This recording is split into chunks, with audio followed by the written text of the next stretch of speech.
अस्सलाम वालेकुम, welcome to maths learning platform. आज हम एक्सरसाइज 2.3 का जो क्वेश्चन नंबर 2 है वो डिस्कस करने जा रहे हैं, जिसकी स्टेटमेंट हमारे पास है tell whether the following statements are true और फॉल्स। यानी हमने बताना है कि जो हमारे पास ये स्टेटमेंट्स हैं ये ट्रू हैं या फॉल्स हैं। तो ये भी जो क्वेश्चन है ये आपसे एज ए MCQ पूछा जाएगा, शॉर्ट क्वेश्चन नहीं पूछा जाएगा। और कैसे इसका सॉल्व करेंगे, हम इसको इस तरीके से सॉल्व करेंगे कि हम कोई एक साइड सेलेक्ट कर लेंगे और देखेंगे अगर दूसरी साइड बन गई तो इसका मतलब ये गिवन एक्सप्रेशन ट्रू है, और अगर दूसरी साइड नहीं बनेगी तो इसका मतलब फॉल्स है। तो यहाँ पे मैं सेलेक्ट कर लेता हूँ लेफ़्ट हैंड साइड 5 की एक्सपोनेंट 1 डिवाइड बाई 5। अब जैसा कि आप देख सकते हैं इसका जो आंसर है वो सिंपल फॉर्म में लिखा हुआ है, 5 की एक्सपोनेंट 1 डिवाइड बाई 5 है। अब जब इसको मैं रेडिकल फॉर्म में कन्वर्ट करूँगा तो ये बनेगा 5th रूट ऑफ 5, तो जो कि इस आंसर के इक्वल नहीं है। तो इसका मतलब ये क्या हो गया, ये आपका एक्सप्रेशन फॉल्स हो गया। ठीक है, अगर तो ये राइट साइड के इक्वल आ जाए तो इसका मतलब ये ट्रू है, अगर राइट साइड के इक्वल ना है इसका मतलब फॉल्स है। नेक्स्ट मूव करते हैं, इसमें भी मैं राइट हैंड जो लेफ्ट हैंड साइड है वो सिलेक्ट कर लेता हूँ। आपकी मर्ज़ी, आप राइट भी सिलेक्ट कर सकते हैं और लेफ़्ट भी सिलेक्ट कर सकते हैं। तो 2 की एक्सपोनेंट 2 डिवाइड बाई 3। अब आप देख सकते हैं मैंने लेफ्ट हैंड साइड सेलेक्ट की है, लेकिन जो मेरा आंसर है राइट हैंड साइड में वो इन दी फॉर्म ऑफ रेडिकल है, तो मैं इसको रेडिकल में कन्वर्ट करता हूँ। अभी जैसा कि हमने लास्ट वीडियो में डिस्कस किया था कि किस तरह से हम एक्सपोनेंशियल फॉर्म को रेडिकल में कन्वर्ट करते हैं और रेडिकल फॉर्म को किस में कन्वर्ट करते हैं, एक्सपोनेंशियल फॉर्म में। तो अब ये एक्सपोनेंशियल फॉर्म में मुझे इसको रेडिकल में कन्वर्ट करने के लिए इसके न्यूमरेटर में 1 चाहिए हो, नीचे जो कुछ मर्जी लिखा हो लेकिन न्यूमरेटर में 1, लेकिन यहाँ पे न्यूमरेटर में तो 2 है, तो इस 2 को हम लिख सकते हैं 2 × 1 और डिनोमिनेटर ऐसे लिखेंगे। और मैंने लास्ट वीडियो में भी बताया था कि ये जो डिनोमिनेटर 3 है हम इसको इसके नीचे भी लिख सकते हैं और इसके नीचे भी लिख सकते हैं। इस 1 के नीचे इसलिए वजह से लिखा है, ये हम इसको कन्वर्ट कर देंगे, जो 1/3 ये रेडिकल की इंडेक्स में चेंज हो जाएगा। तो अब जब इसको लिखेंगे तो ये हो जाएगा 2 की पावर 2 और इसकी 1/3 ये किस में कन्वर्ट हो जाएगा, रेडिकल के साइन में। तो उसके बाद 2 की पावर 2, अब ये देखें कि राइट हैंड साइड में इस तरह का आंसर नहीं है, तो 2 की पावर 2 मीन्स 2 को 2 टाइम मल्टीप्लाई करेंगे तो कितना आंसर आएगा 4, तो ये हो जाएगा क्यूब रूट ऑफ 3। तो जैसा कि आप देख सकते हैं 2 × 2 ये इज इक्वल टू 4, तो ये राइट हैंड साइड के इक्वल आ गया। इसका मतलब ये आपका ट्रू, ये वाला जो एक्सप्रेशन है ये इसका आंसर क्या है, ट्रू है। इस तरह जो पहला था वो फॉल्स था और ये सेकेंड वाला क्या हो गया, ये आपका ट्रू हो गया। थर्ड पार्ट की तरफ मूव करते हैं हम। थर्ड पार्ट हमारे पास है square root of 49 is equal to 7। तो इसमें भी मैं लेफ़्ट हैंड साइड सेलेक्ट कर लेता हूँ, स्क्वायर रूट ऑफ 49। अब आपको पता है कि 49 को जब हम फैक्टराइज करते हैं तो ये सिर्फ ये सिर्फ 7 के अलावा किसी और टेबल पे नहीं होगा। ठीक है, तो 7 पे होगा, 7 7 × 49, तो हम इसको 49 को लिख सकते हैं 7 स्क्वायर, यानी 2 टाइम 7 आया तो 7 स्क्वायर, और इसको रेडिकल का साइन ऐसे। तो स्क्वायर और स्क्वायर रूट का जो साइन है वो कैंसिल हो जाते हैं, तो बाकी का आंसर आएगा 7। लेकिन यहाँ पे क्या लिखा हुआ है, स्क्वायर रूट ऑफ 7, तो इसका मतलब है कि ये भी फॉल्स है। ठीक है, यानी आपने एक साइड लेनी है और दूसरी साइड अगर बन जाती है तो इसका मतलब कि गिवन एक्सप्रेशन ट्रू है, अगर नहीं बनती तो इसका मतलब फॉल्स है। ठीक है, इस तरह से आपको पेपर में किसी तरह का भी क्वेश्चन आए तो आपको प्रॉपर उसको सॉल्व करना आना चाहिए। अच्छा, नेक्स्ट हम मूव करते हैं पार्ट नंबर 4 की तरफ। पार्ट नंबर 4 में भी मैं क्या करता हूँ जी, लेफ़्ट हैंड साइड सेलेक्ट कर लेता हूँ, तो वो आएगा x की पावर 27 और क्यूब रूट ऑफ x की पावर 27।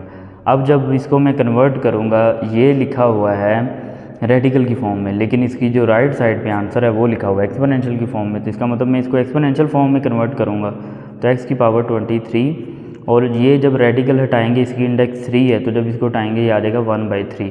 अब ये हमने पढ़ा हुआ है कि डबल जो एक्सपोनेंट होता है, डबल एक्सपोनेंट जो होता है, ये वैसे अभी ये लास्ट जाके हम 2.4 एक्सरसाइज से पहले पढ़ेंगे।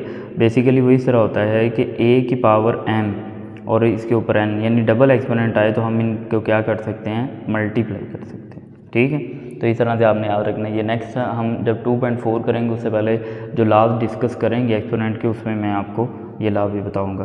तो x की पावर ये हो जाएगी 27 × 1 डिवाइड बाई 3, तो 3 × 1 3, 3 × 9 = 27, तो आंसर है x की पावर 9, यानी 9 × 1 = 9।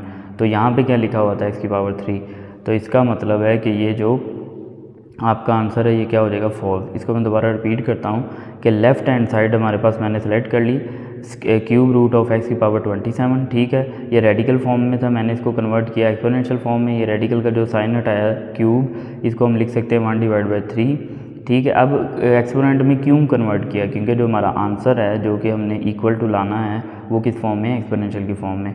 अब यहाँ पे डबल एक्सपोनेंट है, डबल एक्सपोनेंट के लिए मैंने ये लॉ यूज़ किया है कि डबल एक्सपोनेंट हो तो वो दोनों क्या होते हैं, मल्टीप्लाई होते हैं। फिर मैंने डिनोमिनेटर से इसको कटिंग किया, 3 1 3 और 3 का टेबल 9 तक पढ़ें तो 27 आता है। तो इस तरह हमारे पास आएगा x की पावर 9, लेकिन राइट हैंड साइड पे क्या आता है x की पावर 3, तो इस तरह से ये क्या हो जाएगा, फॉल्स हो जाएगा। ठीक है, तो नेक्स्ट हम मूव करते हैं। एक एग्जांपल है, एग्जांपल नंबर 2, जो कि आपको स्क्रीन पे सामने नज़र आ रही होगी। ये एग्जांपल बुक पे पेज नंबर 44 पे लिखी हुई है और ये आपको एज ए शॉर्ट क्वेश्चन पूछी जा सकती है फेडरल और पंजाब बोर्ड दोनों में। ठीक है, तो आपने इसको अच्छे से समझना है। सिंप्लीफाई बोला गया हमें, पहले जो हमने क्वेश्चन किए थे, जो क्वेश्चन 1 किया था उसमें ये था कि रेडिकल फॉर्म को कन्वर्ट करना है एक्सपोनेंशियल में, एक्सपोनेंशियल को रेडिकल में। फिर जो अभी हमने ये वाला क्वेश्चन नंबर 2 किया जिसमें ट्रू फॉल्स है, वो मैंने बताया था एज MCQs आपसे पूछे जाएंगे, और ये जो क्वेश्चन है ये आपसे एज ए शॉर्ट क्वेश्चन पूछा जाएगा। अब हमने इनको इस तरह से इनको फैक्टराइज करना है या ब्रेक करना है कि ये जो आपके पास बाहर जो इंडेक्स लिखी हुई है ना, इससे कैंसलेशन होनी चाहिए। बेसिकली यहाँ पे हमने वो जो प्रॉपर्टीज़ पढ़ी थी ना वो यूज़ होंगे। अब 16 को फैक्टराइज करें तो 2 के टेबल पे करेंगे, 2 8 द 16, 2 4 द 8, 2 2 द 4, तो 1। जैसा कि आप देख सकते हैं 1 2 3 4 टाइम आया है, 4 टाइम्स आया है 2, लेकिन यहाँ पे देखें इसकी इंडेक्स क्या है 3। तो इसको लिखने के बहुत सारे तरीके, हम 2 की पावर 2 भी लिख सकते हैं, 2 की पावर 2 भी लिख सकते हैं 16 को, 2 की पावर 4 भी लिख सकते हैं, 2 की पावर 3 मल्टीप्लाई 2 की पावर 1 भी लिख सकते हैं। तो इन तीनों में से सबसे सूटेबल ये वाला है। क्यों? क्योंकि ये जो 3 पावर है ये इससे बाहर वाले क्यूब रूट से क्या हो जाएगी, कैंसिल हो जाएगी। इस तरह आप देख सकते हैं x की पावर 4 है, तो x की पावर 4 को भी हम डिफरेंट वेज में लिख सकते हैं, x की 2 2, x की 3 और x की 1। तो इस वे में हम x की 4 को किस तरह ब्रेक करेंगे, इस मेथड से, x की 3 और x की 1। इसी तरह ये जो y की 5 है इसको भी हम डिफरेंट वेज में ब्रेक कर सकते हैं, लेकिन हम इसको इस तरह से ब्रेक करेंगे कि इसका जो कुछ पार्ट है वो इस रेडिकल की इंडेक्स से कैंसिल हो। तो हम इसको लिखेंगे y की पावर 3 एंड y की पावर 2। ठीक है, तो नेक्स्ट अब हम क्या करते हैं, इसको फैक्टराइज करते हैं। 16 की जैसा कि आप देख सकते हैं मैंने यहाँ पे फैक्टराइज की, 4 टाइम्स 2 है, तो हम इसको लिखेंगे 2 की पावर 3 एंड 2 की पावर 1।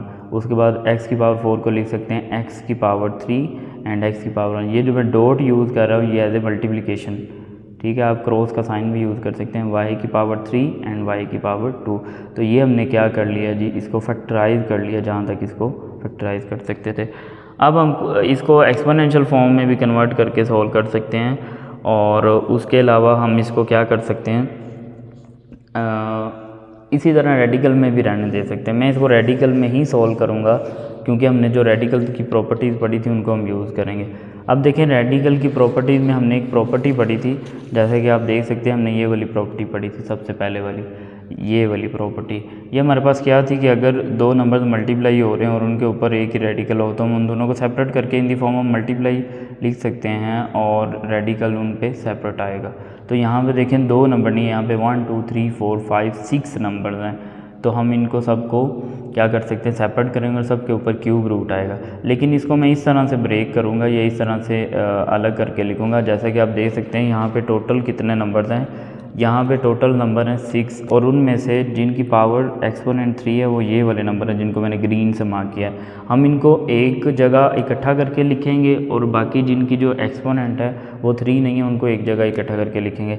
जैसा कि मैं ये कहने का मेरे कहने का मतलब ये है 2 की पावर 3, x की पावर 3 एंड y की पावर 3, इनको एक रेडिकल के साइन में यानी क्यूब रूट में बंद कर लेंगे और दरम्यान में मल्टीप्लिकेशन का साइन लगा के अब बाकी जो हमारे पास बचेंगे जो कि जिन पे क्यूब पावर नहीं है, जैसे कि ये वाला एक्सप्रेशन और ये वाला एक्सप्रेशन, तो इनको हम अलग रूट में लिख लेंगे। तो ये 2 की पावर 1 मीन 2 ही है, x की पावर 1 और y की पावर 2, और इस पे भी क्यूब रूट आएगी क्योंकि ये सिंप्लीफाई नहीं होंगे, हमने इनको साइड पे कर लिया और जो सिंप्लीफाई हो सकते थे उनको साइड पे कर लिया। अब देखिए फिर हम इस पे वो पहले वाली प्रॉपर्टी यूज़ करेंगे। अगर मैं यहाँ पे पहले वाली प्रॉपर्टी लिखूँ वो बेसिकली क्या थी, वो बेसिकली कुछ ये थी कि nth root of A B, तो हम इसको लिख सकते हैं nth root of A multiply nth root of B. तो यहाँ पे हमारे पास 2 नंबर थे लेकिन यहाँ पे 3 नंबर थे, तो हम क्या करेंगे तीनों को सेपरेट करके लिख देंगे। तो जब इसको लिखेंगे हम सेपरेट करके तो ये हमारे पास आ जाएगा 2 की पावर 3 और इसका क्यूब रूट मल्टीप्लाई x की पावर 3 और इसका क्यूब रूट और y की पावर 3 और इसका क्यूब रूट। और इसको सेपरेट करने की ज़रूरत नहीं है ये वाला, क्योंकि इसमें कुछ भी कैंसलेशन नहीं हो रही, तो इसको ऐसे लिखेंगे। अब हमने जो रेडिकल्स की प्रॉपर्टीज़ हैं उसमें मैंने आपको ये वाली प्रॉपर्टी बताई थी कि अगर रेडिकेंड का एक्सपोनेंट और रेडिकल की इंडेक्स, दोबारा रिपीट करता हूँ, रेडिकेंड का एक्सपोनेंट और रेडिकल की इंडेक्स ये दोनों सेम होंगे तो रेडिकेंड आंसर आएगा। तो ये वाली प्रॉपर्टी इधर लिखते हैं जो कि हम यूज़ कर रहे हैं कि a की पावर n और n, यानी ये जो अंदर एक्सपोनेंट है वो और बाहर वाली इंडेक्स ये दोनों सेम होंगे तो वो नंबर खुद आंसर आएगा। तो यहाँ पे देख सकते हैं ये प्रॉपर्टी इधर भी यूज़ होगी, इधर भी यूज़ होगी और इधर भी यूज़ होगी। तो ये देखें एक्सपोनेंट और इंडेक्स सेम है, एक्सपोनेंट इंडेक्स सेम है, एक्सपोनेंट और इंडेक्स सेम है, तो आपके पास आंसर आ जाएगा 2x एंड y, यानी वो तो यहाँ पे क्या हो जाएगा जी, क्यूब रूट ऑफ 2xy इसके। तो ये आपके पास जब इसको हम सही करके लिखेंगे 2xy cube root of 2xy square, तो ये जितना हम इसको सिंप्लीफाई कर सकते थे ये इसकी क्या है, सिंप्लीफिकेशन फॉर्म है। अब ये मैंने जो करवाई है ये एग्जांपल इंपॉर्टेंट भी है, पेपर पॉइंट ऑफ व्यू से आपने इसको अच्छे से करना है। किसी भी जगह किसी भी पॉइंट की समझ नहीं आएगी तो आप मुझसे कमेंट्स में पूछ सकते हैं, व्हाट्सअप नंबर गिवन है डिस्क्रिप्शन में, उस पर व्हाट्सअप पे मैसेज कर सकते हैं। उसके अलावा आप मुझे वॉइस मैसेज करके भी पूछ सकते हैं। तो आज की वीडियो बस यहाँ तक काफ़ी है। नेक्स्ट वीडियो में हम एक्सरसाइज 2.3 का लास्ट क्वेश्चन रहता है, क्वेश्चन नंबर 3, वो सॉल्व करेंगे इंशाल्लाह। अल्लाह हाफिज़, इंशाल्लाह नेक्स्ट वीडियो में मुलाकात होगी।